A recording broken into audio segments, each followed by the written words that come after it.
Markets at all-time high.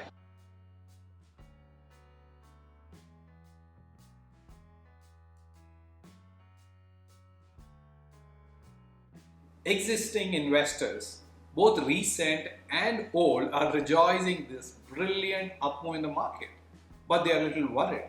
They have these two questions in their mind. I am sitting on a huge pile of profits. What should I do? Should I book them out? What can I do with my new savings?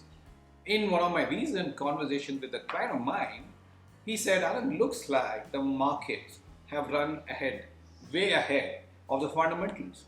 I am a little worried. What should I do? Kya karna chahiye? These are the four important points that as an investor you should consider before booking out the profits or investing the new set of money at these levels.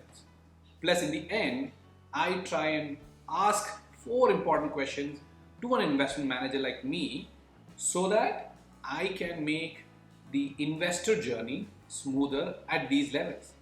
Before we jump into the video, let me give you an important data. Almost 80% of the times an all-time high number is followed by another all-time high number. Question number one. Have you set aside any money that you think you may need in the next 2 to 3 years in a safe fixed deposit or a debt mutual fund? Question number two. Do you invest into the markets regularly? Does some part of your savings go and buy the markets at regular intervals? It doesn't matter if the frequency is monthly or quarterly or weekly. All I'm asking is, are you buying the markets regularly?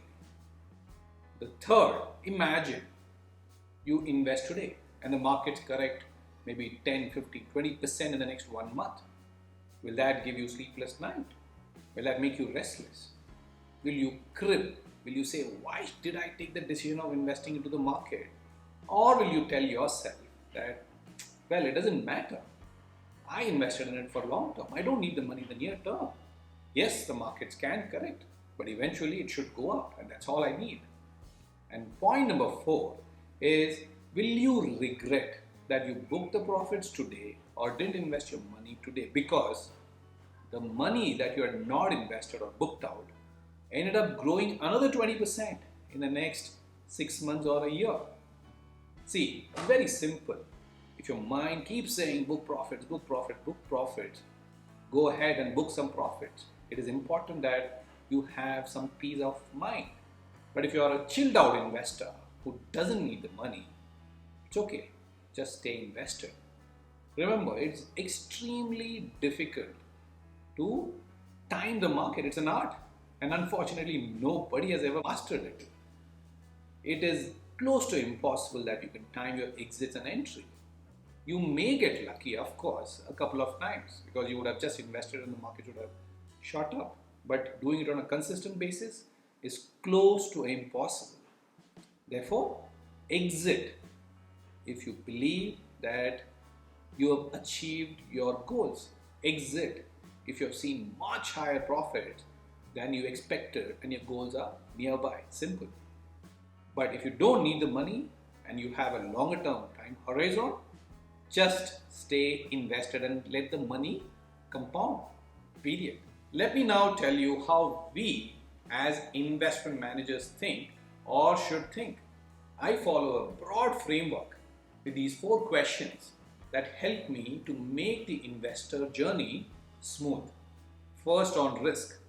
We try to assess the risk of staying invested or adding new capital at these levels.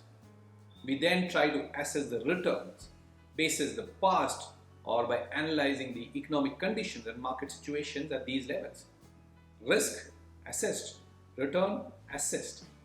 Wherever it is warranted, we try to rebalance the portfolio so that we make some good short-term opportunities. Short-term can be maybe 2 years, maybe 3 years. And exit.